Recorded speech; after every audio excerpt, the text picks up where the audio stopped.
Atawa siga nu beunghar mere duit ieu nu beunghar. Ieu mah konsep tasawuf ieu mah. Matak hese teh soleh teh teu gampang. Cek nu beunghar teh ya. Pamulikeun udud euy pamulikeun udud. Mangga pangarsa. Siap bos gitu. Pulanganna keur maneh. Nah, kan aya nu beunghar pulanganna keur. Tadi cek konsep ieu mah teu meunang ganjaran.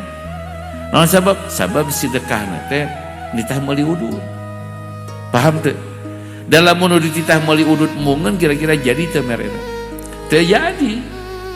Gitu moga gitu. Cek nu nitah teh pangmeulikeun udud jik itu ka warung gitu. Pulanganna keur abinya montong balikeun ka aing. Da moal daek teh di barudak.